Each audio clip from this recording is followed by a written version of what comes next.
If you're looking to put some more Chase credit cards in your wallet, then there are some rules that you definitely must be aware of before you hit that apply now button. Because not knowing these rules could be catastrophic to your application, while knowing these rules will put you in a much better position for potentially getting approved. So let's go over these Chase credit card application rules one by one, starting with the most popular one that so many people have misconceptions about. It's amazing how many comments I've been getting recently about how this may or may not affect business credit cards. So we're going to fully clarify the Chase 524 rule, all the different sub rules and nuances underneath it that so many people completely are unaware about. So you might want to pay very close attention here. To begin, what is the 524 rule broadly speaking? Well, if you apply for a Chase credit card, but already opened 5 or more credit cards in the past 24 months, that is across all banks that appear on your credit report, then Chase will automatically deny your application.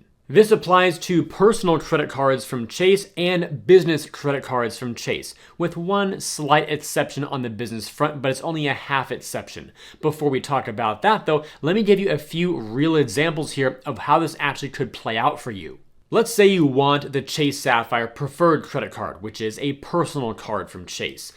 In the past 24 months, however, you've opened up the following cards: the Chase Freedom Unlimited, the Chase Freedom Flex, the Amazon Prime Visa, the World of Hyatt credit card, and the IHG One Rewards Premier credit card. Now, given that context, if you were to go apply for the Chase Sapphire Preferred, what do you think the result would be? If you said denied, you're correct. That's because you're at 524. You've opened up those 5 Chase credit cards in the past 24 months, all of which got reported to your personal credit report. Therefore, Chase saw them, counted them up, and said, hey, you're at 524, you're going to be denied now. Let's run this scenario one more time, but with a little bit of a tweak. Let's say you still want the Chase Sapphire Preferred card, but this time you've opened up the following cards. Again, the Chase Freedom Unlimited, and still again, the Chase Freedom Flex, but your other ones were the Wells Fargo Autograph, the Capital One Saver One, and the Citi Double Cash. What do you think the result would be this time if you now applied for the Chase Sapphire Preferred? Again, if you said denied, you're correct once more. That would have been your 6th card if you got approved and opened the account, but you've opened up those 5 in the past 24 months across all issuers. Therefore, you're at 524, so you've got to be denied by Chase's system. 2 more examples for you all, but this time really mixing things up. Now you want to go after the Chase Sapphire Preferred still, because it's such a great credit card to have, but in the past 24 months, these are the cards you've now opened. Still, once again, we have the Chase Freedom Unlimited, the Chase Freedom Flex, the Wells Fargo Autograph, but now we're going to throw in the American Express Business Gold card and the Chase Inc. Business Preferred. Thinking over that briefly, what do you think the result would be this time if you went for the Sapphire Preferred? Well, now you may be eligible for a possible approval because you're actually at 324. The first 3 cards there at the top are personal cards that got reported to your credit report. Therefore, Chase can see them. But the other 2, the Amex Business Gold and even Chase's own Inc. Business Preferred, are business credit cards.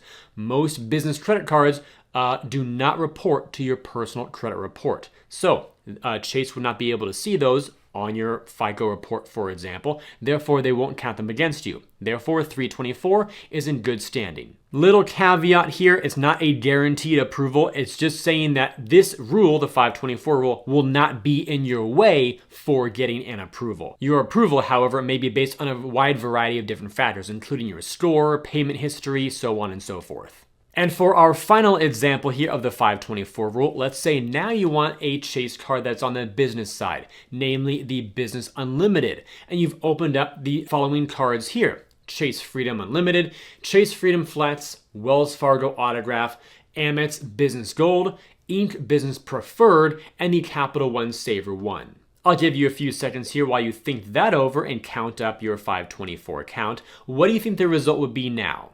Well, if you said possible approval again, you would be correct. That's because if you look at this here, we actually have 4 personal cards and the other 2 are business. Therefore, the ones that get reported to your credit report would be the 4 personal cards, leaving you at 424. Therefore, you're eligible to get an approval based on this exclusive rule. All right, now for the half exception. For Chase business credit cards, you must be under 524 in order to apply and get approved. If you get approved, then your 524 account will not increase after opening the account. To illustrate that here with another example, let's say before applying for a Chase business credit card, you were at 424. Then you apply, you open up a new Chase business credit card account, and after all that, then your account is still 424. Why is that? Well, at least as of the recording of this video, Chase counts the cards you've opened in the past 24 months per your credit report, not per some secret internal dashboard they have to try to, make it super difficult for you. So, if the cards are not on your report, like most business credit cards do not appear on your personal report, therefore they can't be counted against you by Chase. So since Chase's own business cards also do not appear on your credit report, Chase won't count them against you.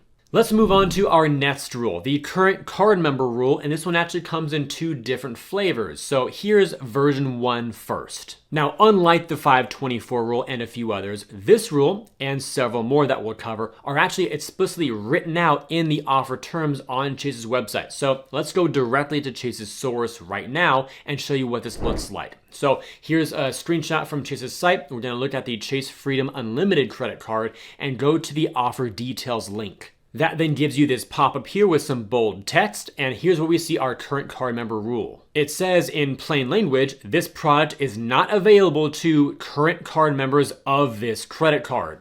And for the much more visual Mark Reese version of the rule, if you have this card or any other Chase card that has this rule written in the terms and it's open right now and you go apply for the same card, Chase's system will automatically deny you because you can't keep getting the same card with the same bonus over and over again like that. That would be pretty nice though, wouldn't it? Let's move on to version 2 of the current card member rule. We've also got a perfect example of this one directly from Chase's offer terms. This time we'll look at the Southwest Rapid Rewards Plus credit card with their offer details, and here's what it looks like. The product is not available to current card members of any Southwest Rapid Rewards credit card. I don't currently have any Southwest cards open right now, so here's a digital version for you on the screen. Let's say I've got the Southwest Rapid Rewards Plus card. I open it, got the bonus, I'm using it, and I want to get one of the other ones because right now there are 3 different personal versions, all within the same Rapid Rewards family. Because I'm a current card holder of the Plus version, I can't go open any of the other versions and get their bonuses too. Let me jump in here real quick and briefly mention that if you're looking to expand your Chase credit card portfolio with multiple cards, or even add in more cards from other issuers to help you maximize your returns, check out today's sponsor, MAXREWARDS, which makes it super easy to manage all these different cards in a single app. MAXREWARDS is an app that allows you to manage your credit cards, rewards, and benefits all in one place. This includes seeing when your bills are due, tracking your sign-up bonuses, monitoring your credit scores, and more. It gives you a great scrollable list of all the transactions you've made across all of your cards, plus it shows you how many rewards you've earned for those transactions. And since we all want to earn as many points, miles, or cash back as possible, the best card feature shows you which of your cards will earn the most amount of rewards on every transaction you make by category or by location. One of the features that I use all the time with MAXREWARDS at the gold level is the ability to automatically activate all of your Amex, Chase, and other offers that are linked to your card. Because otherwise I'd have to scroll through them all and activate them manually one by one. So if you'd like to try MAXREWARDS, either the totally free version or the elevated gold tier with even more features, click the link down below in the description to get a 1-week free trial at the gold level, and also a 1-month discount when you use the link or by adding the code MARKR. Now back to the rest of the video. The 24-month rule. To get a nice example of this, let's look at the United Explorer card. Opening up those offer details, this is what we see. This product is not available to previous card members of this credit card who received a new card member bonus for this credit card in the last 24 months. This is another one of those rules that has a small nuance here that you want to pay extremely close attention to. I don't have the United Explorer card myself, but I do have the IHG One Rewards Premier credit card. So using this as the example to illustrate this rule, here's what it means. If you got a bonus on a card with this rule within the past 24 months, you're ineligible to get it again. So what would need to happen here is you need to look at the clock here. Not necessarily from when you opened your card account. Let's say that was September 20th. You need to start your clock when you received the bonus. So if you got the bonus 3 months later, that would be September, October, November, December. So whichever date in December you received your actual welcome offer bonus, that's when your 24-month clock begins. Allow 24 months to go by from the time you received your bonus, then you'll be in the clear. And when I say in the clear, I mean in the clear from this specific rule, not necessarily being fully in the clear to get the card again with a new bonus. And here's why. As a warning to all of you out there, a lot of these rules can be stackable, meaning you might have 1 or 2 or 3 rules that all kind of compound together. To bring that to life for you, let's go back now and look at the Chase Freedom Unlimited card. Pulling up the offer details, we see a couple different parts. Part A is now going to be here in red. This product is not available to either current card members of this credit card, that's the current card member rule, and then it also says, or previous card members of this credit card who received a new card member bonus for this credit card in the last 24 months. That's the 24-month rule. Back to the Mark Reese visual version, you got the Freedom Unlimited card right here. You must first of all wait 24 months from the time you got your bonus, and then also get rid of this card by product changing or canceling in order to apply with a fresh application and get a fresh welcome offer. I get it. A lot of these rules can be confusing and even sound somewhat similar to each other. So if you are ever in the doubt about whether you'll get approved for a card or not based on just a rule, what I always recommend to all of you is when you go to apply for a card, look for the offer details link on Chase's site or any other issuer. They might call it something different, but just find it and look at it, pull it up, and just read the 1 or 2 short paragraphs to make sure that you are going to be eligible based on what is outlined there. Let's cover another rule that Chase still baits into their offer terms that you can read on any application that has it. This one is called the 48-month rule. It's most commonly found on the Sapphire branded cards, so let's pull up the Sapphire Preferred to let you all see how this one is written out.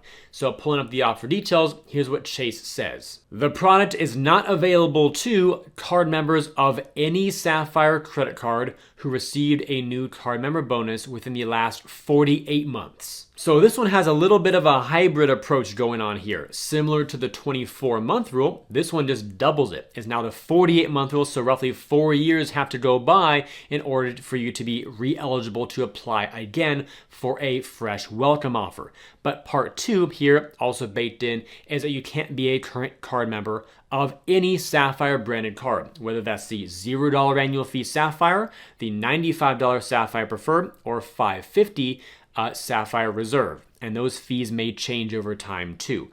But make sure that you don't have any Sapphire card, 4 years have gone by, and then you can go ahead and apply for the offer again. Finally, we have a few more rules here that are not written anywhere on Chase's website. So if you're in the know, then you are obviously going to have a little bit of an advantage here over people who are not in the know. The first of these is the 230 rule, which just says that Chase may approve you for up to 2 Chase credit cards within a 30-day period. I have not seen enough data points to suggest that this is a hard rule that's always enforced, and also if it applies to just personal, just business, or both personal and business. But what I personally do is I operate under this rule no matter what. So let's say I'm under 524, I want several Chase cards, I personally would space them out a bit. I would not try to get 3 Chase cards, for example, in a single month. Could some people pull it off? Maybe, but I always want to put the approval odds more in my favor, so that way I don't waste applications,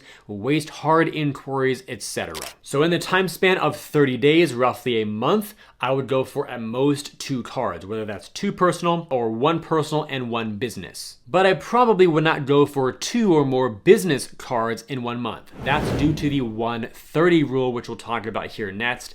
This one applies specifically to the business card world, and it's that Chase may approve you for 1 Chase business credit card within a 30-day period. So if you're playing the gotta catch them all game and you want the ink preferred, the unlimited, the cash, and the premier, I just would space them out by 1 month each or even more. The more time that goes by, perhaps your approval odds may go even further, because what you also want to avoid is Chase's system flagging you internally for potential fraud. Not that you're committing fraud, but if somebody else stole your identity, for example, and is applying for accounts in your name, that's what they're trying to avoid as well. So the systems don't know if you're literally in front of your computer or your phone applying, so I would just space them out. Plus it gives you more time to meet welcome offer spend requirements too, and not overwhelm yourself. Now moving into the final part of this video, a few kind of softer rules that just are more guidelines that should help you out as you continue to apply for more Chase cards over the long term. First up here, if you ever asked yourself, what is the maximum number of cards that Chase will allow? Well, right now there's no known limit. Rather, Chase will limit the total amount of credit extended to you. So if you want 7 Chase cards, for example, you should be able to get all 7 over time. The thing that may hold you back though is that credit total limit. So if you got 10,000, 5,000, 20,000, 17,000 on all these cards, eventually that's going to be a lot of credit extended to you based on your score, based on your income and debt levels, etc. Credit score requirements. Well, unfortunately, these are not published and they may vary by card. A Visa Infinite might be harder to get than a Visa Signature, which may be harder to get than a regular Visa, and how MasterCard and World MasterCard and World Elite MasterCard fit into all that that overall picture too, of course, complicates the situation further. Since Chase does not openly tell you the score that you need, I just personally would feel best about going for their more entry-level, co-branded, no annual fee cards with about a high 600, so 670, 680 or higher. I'd feel good about that. And for the more top-tier premium cards, probably a 700 plus. And for business cards, I would want 700 plus. All of those are, again, what would make me feel personally pretty good. They're not hard rules by any means. And of course, this can vary as well. Even if you got a strong 785, you might still be denied for some other reason. Your credit score is just one factor that they look at in the overall application. In terms of credit pulls, meaning soft pull or a hard inquiry or a soft inquiry if you prefer those terms, Chase will do a hard pull for new credit card applications, whether it's for personal or for a small business, and they'll now do soft pulls if you request a credit limit increase. That used to be a hard pull in years past, but from what I've seen now going forward, they're now doing soft pulls for those. I've saved a really important piece here for the very end of the video, which is the Chase reconsideration line. If you ever apply for a card, believe you're in full compliance with the rules, but their systems just said, hey, we don't like you for some reason. Remember, your initial denial is usually by a computer system. So if you want to talk to a live agent, an underwriter, and ask them if they can manually override the system's decision, potentially turning a no into a yes, here are a couple useful numbers for you. For their personal credit card line and their business credit card line. You should also receive a letter in the mail for your denial reasons. It can be helpful to wait for those so you know going into the call what you might have to negotiate against, or you can call right away, same day of your denial if you wish to.